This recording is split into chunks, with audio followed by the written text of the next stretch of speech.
if you ask him anything, like he doesn't understand any of this stuff. Like, let's be real. He doesn't have a clue what he's talking about. This is a total fake it till you make it situation. Well, and you can say he's probably already made it because he's already inserted himself as the chairman of the board of Fannie and Freddie and has put a bunch of his toadies on board. So, I mean, and he even, I Which I believe think this comes article on even which I admitted think he got comes under question. a friend of Donald Trump Jr. onto the board. Which I think comes under question at some point. Like the legalities of him appointing himself as to the board of Mhm. them and firing, you know, pretty, long time mortgage professionals that he got rid of. I think that all comes under question as he pushes this line further and further. Like that's Right. the kind of stuff that comes back to bite you in the ass. And it's one of these things that I admit that I think it was like about 3 days ago I closed my Fannie and Freddie position up 50% because it just keeps drifting downward as like we've discussed, Amy, that it's not a priority of the administration and they've got other things that they're doing. And so people thought that they were going to handle this immediately after they got the new budget passed, and they just haven't done anything. They've been more occupied with Jerome Powell because I think that's part of the budget, like you said, for them trying to get rates lower so that way the U.S. government pays less on interest for its debt. Look, the focus is paying for Trump's big beautiful bill. I mean, the tax cuts alone, the cost of the tax cuts is about $400 billion a year. Just the tax cuts portion of that stinks. So, I think yeah, their priority is not privatizing Fannie and Freddie. Their priority, which is what I think they're doing with the Fed, right, is Yeah, because they're saying, oh, and so like that's one thing. It doesn't seem like it's a priority. Number two, like I like the first video that we did on the new channel, the first live stream. I pointed out that like both of them look financially solid and everything. The problem is you've got that it's not a priority for the administration. It's you've got the preferred shares sucking up all the cash flows from the common shareholders, and that the part that we just got done talking about, that Bill Pulte is your chairman of the board for both these Yeah. companies. And he Does doesn't that even not seem like a understand. problem to you guys? No, he doesn't understand what it even means to do that. Like, what was it?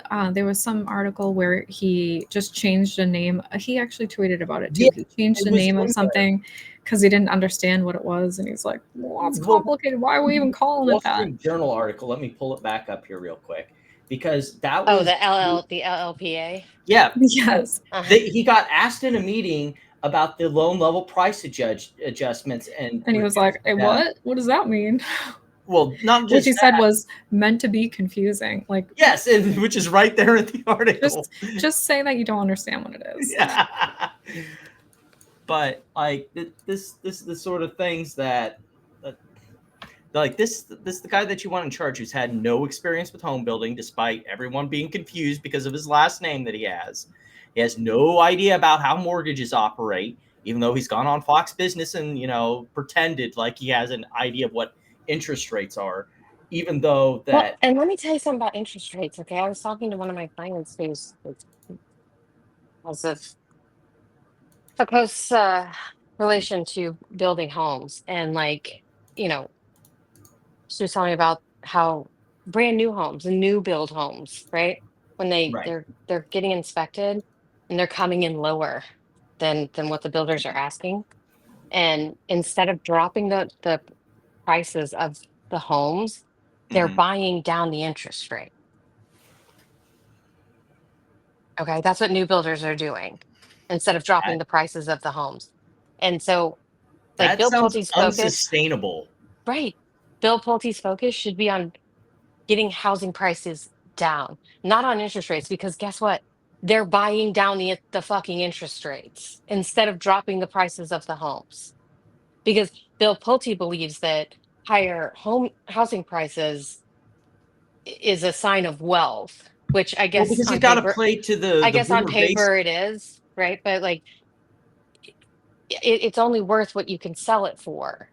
And these inspections are coming back lower than what new builds are selling for, or what they're pricing them at. Well, I mean, he's got to play up to the boomer base, the Republican Party right So now. it's not, yeah, the problem is not interest their rates. wealth built up in these properties. Yeah. The problem And is the not people interest who rates. bought So all these like that's a lie rentals. on its face, because they're buying it down. They're buying down the interest rate. Like she told me that I just found that out last week. I meant to tell you guys, but I forgot until just now. Oh no, But yeah, that's good. that's what's happening. Yeah. So the builders That's are buying interesting. down the interest? Is that what you said? Correct. Oh boy, because I'm building a house right now, but I don't think that's gonna happen. Well, We'll as long as see. you are all right with the price that you get asked, but like that's what's happening. You got these home builders that are, like Amy said, they're basically paying some of the interest to push down the actual cost, so people will buy it at the valuation they have it valued at. Well, because you can't get a Yeah. mortgage. Like if your house is getting appraised for lower than you're trying to get a mortgage for, you can't get the mortgage. So Right. you have to come out of pocket that money. Mm-hmm. And like if it was me and I'm standing in front of someone saying, well, we'll buy down your mortgage rate, I'm like, you can shove that straight up your ass. You can keep my earnest money and I'm fucking out. Like you're basically telling me I have to overpay for this house. Like people who are buying these houses and overpaying for them, like it this is going to get so much worse. Like if this is what they're doing, this is going to get so much worse. Like the housing prices and stuff like that's going to get so much worse before it gets any better. Yeah. It's already getting worse. I mean, it's bad. Do not overpay for a house. For anyone who's listening, our 7 listeners who are watching, I do already not am. overpay for a house. Don't. I have no Because choice. if you can't sell it for what like you're immediately in the red. It's Right. crazy. And like to hear that from a new home builder perspective, I was just like gobsmacked. I was like, this is so bad.